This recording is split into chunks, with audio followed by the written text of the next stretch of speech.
as co-convener, has made tremendous contribution. My colleagues in the administration, Mr. Gordon, then other colleagues, they have done, Mr. Upender, they have done, I think, human task, I should say. I'll only make one or two points. I also see here very great people. We have seen Dr. R. Prasad and Sir. We are proud of them. India, in my view, I think, India, in my view, is a stated nation. When Constitution came, it became a stated nation. But I think the iniquities we have, the problems we have, that makes the country a stateless nation. We have a country, we have people.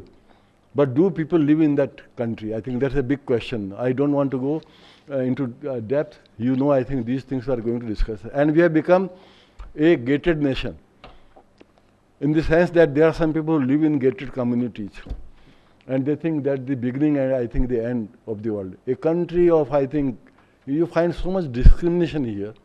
We are going up. On the one hand, we have Mangalyaan. On the other hand, we have people. You go outside IP, you will have people, I think, who would be begging, I think, for food. So, you have such a great divergence. We still feel that. On the one hand, we have our colleagues going to US and studying. On the other hand, I think gross enrollment ratio, we have Dr. Bhanuji Rao here. I think Singapore is a country where gross enrollment ratio is 65%, 70%. Here, our gross enrollment ratio, despite all that we did, is not, I think, exceeding 24%. And higher education, I think, is a very, very bad shape. So, you see, I think there are, glad factors, and there are factors, which do not give us great hope also. But the question is, can we move, I think, from this state to a state of hope? I think that's the big issue. And I'm very sure the work we have done has been good. But I think, as Foster, told, a great poet, that we have to go, I think, miles, I think we have to walk. Lot of work has to be done. And I think that all that we are going to learn. On that note, I thank all of you who have come from far off places, who have come from our own state, Telangana and Andhra Pradesh, and our esteemed guests. I know all of them are hard pressed for time. I know Mr. Surendra Mohan has a meeting with Prime Minister, has a meeting today with Minister, has a meeting, I think, with parliamentarians. But he has been able to, give some time. Professor Mahendra Dev and Professor Radhakrishna, difficult to get any time from them. Difficult, I think. There are demands from all over the world, visible and invisible. But they have been able to come. But I am sure they have come because they know that their coming here will add value. And I think this meeting together will give something out, which will certainly present, I think, one point of view to those who are in the area of development economics and those who decide policies for development in our country. Thank you very much. Thank you, sir, for that wonderful welcome address. Now I would like to invite Professor M.L. Sai Kumar, Dean, IPE, to describe all of you about the IP Institute. A very good morning, distinguished dignitaries on the dais, galaxy of persons, each is an institution by themselves.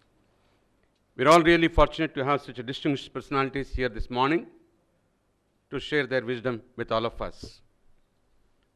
The Institute was set up way back in 1964 with the initiative of the Government of India to look into the policy-related issues of the public enterprises. Since then, Institute has richly contributed to the growth of the business enterprises. We offer doctoral programs here. We have produced more than 70 doctorates so far, and another 25 are in the different stages of their work. Shortly, they are going to submit. Based on the research experience what we gained studying the business enterprises, we also offer consultancy assignments to various enterprises, both public sector and private sector, national and international agencies. All my colleagues are involved. We also do a lot of corporate training to various enterprises. Based on experience, we run about 80 to 100 programs in a year, ranging from 2 days to 2 weeks duration. Either it could be here at the IPE, or we even go to the client site and do the programs. We trained a large number of civil servants, IAS, IPS, including IFS and natural resource management. We have done it. We are in the field of education. Way back in 1981, we started a 3-year MBA for the benefit of the practicing executives. That program has been running successfully since then. In 1995, we started a 2-year full-time PG program at the request of the industry associations to train the young graduates to be employable and become the management graduates. So we offer different programs, management programs, approved by the All India Council for Technical Education and recognized by Association of Universities equivalent MBA. We offer 5 different programs in the area of management. Each is a 2-year program. We get the students at national level. We have students from Kashmir to Kanyakumari, almost all the states are representing. The institute has completed 50 years of its existence. Golden Jubilee celebrations have been done. I am glad to share with all of you, we have recently come up with a new campus just about 30 kilometers away from this place. It's unique in many ways. It's a green campus totally. It's a LEED and Griha Platinum certification it has received. That's rare to see that kind of buildings coming up. Industry talked about energy saving. That buildings will give us 40% savings on energy. Industry talks about zero discharge. Sir, we have the sewage water treatment fully to the drinkable level we are treating. And even the solid waste we are converting a manure and using that. Of course, the water we use only for plantation and flushing, but otherwise, yes. All that, we also put up the solar plant, and shortly it's going to be operational. All these kind of aspects done, it's worth visiting. I request my colleague Anand Dakundi, please do find some time to bring all these delegates to that wonderful campus which come up. I will not be there to talk on these subjects of social sector because I am basically IT, but certainly I'll share only 1 or 2 thoughts and leave it there. I am very much pleased that this subject is being discussed here today because I am associated with this institute for more than 3 decades now. It's an Institute of Social Science. That's why I picked up some words here and there. Social sector and human resource development is one of the most rewarding investments available to promote national development. Education contributes to improving national and individual welfare through multiple pathways like helping people to become more productive and earn more, improving health, enriching lives through empowerment, giving more people better opportunities, and thus greater equity through opportunity. These days, education should have been book culture, but seems to be look culture. The reason when quite often people talk about, oh, we are spending on education, spending on my heart bleeds. It's not spending, it's an investment we are making in education to make people productive and profitable to society. Social sector development must be spreading the moments of happiness among the people of the society, the aura of enlightenment, the radiance of good health. Another area where quite often when people talk about under CSR, we are spending on building hospitals. I say, why are you spending on hospitals? Why don't you take care of setting up healthcare centers, gymnasium, yoga center, training center, that kind of things which probably can think about it. The power of self-reliance, the ray of hope, the seeds of prosperity, the jubilance of victory, the spirit of eco-living, the fragrance of culture is what we need to live. Under social sector, we also talk about agriculture. I am luckily product of Pusa Institute. But anyway, I gave up and entered into the IT field. What remained is only culture with me, agri has gone. These days, unfortunately, people have adopted 3D culture. In my view, 3D is drugs, dance, and drink. This has become more and more, unfortunately. Education is not just about making a living, but it's about making a life is what we look at it. I would bring in 3 E's. Education, employment, and entertainment is what we need to bring. The other area which quite often I feel bad when people talk about, we are spending on CSR. I say, please don't spend on CSR. You are paying back to the society or treat it as an investment to the society, not spending. It's not spending at all. Real success most of the times comes from a long and hard journey of imagination to impact. I am very much impressed by the passion and hard work of my colleague, Dr. Anand Dakundi and Dr. Lakshmi, for bringing up this wonderful event. I have gone through the program menu. It's going to be thought-provoking, 2 days, fruitful, enjoyable. I'm sure at the end of the 2-day event, we'll become enriched and enlightened in this topic of current interest with such distinguished personalities on the stage. Thanks for the opportunity. Thank you, one and all. Thank you, Professor Sai Kumar. That was just the apt way of describing the Institute of Public Enterprise.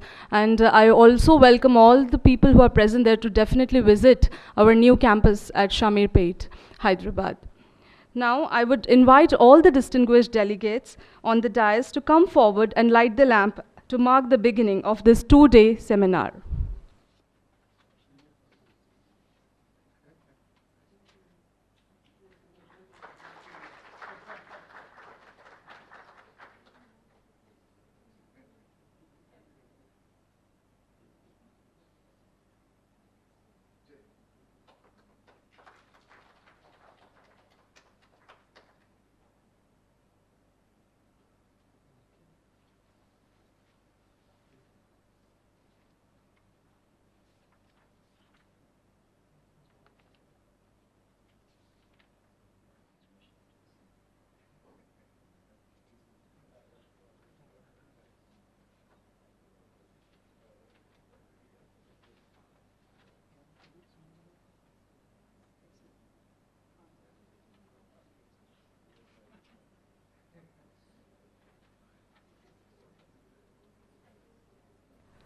With great pleasure, I now invite Dr. A. Anand, Senior Faculty and Seminar Convener, IPE, to address the gathering and speak about the program.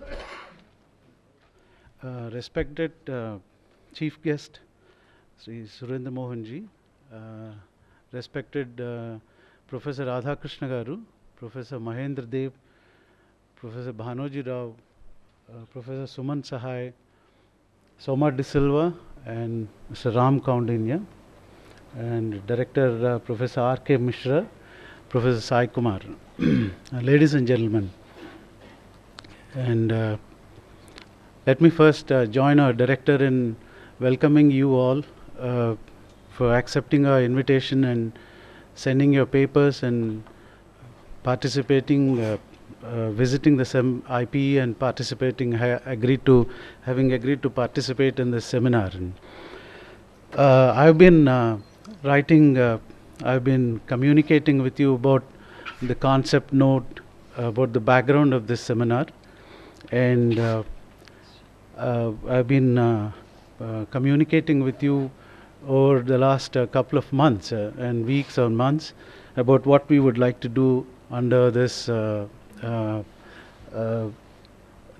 dispensation called International Seminar on Social Sector Development. It's a huge task. It's a huge task to speak about the seminar, but I wouldn't do that because it would really take away all the time between me and the speakers. And so I just would like to summarize a few key points, and the first being how it all began. And it all began with the simple idea that we will start a think tank initiative that can really think and listen to one another and come up with solutions, come up with ideas with respect to addressing the issues, challenges and policy in the context of the social sector development.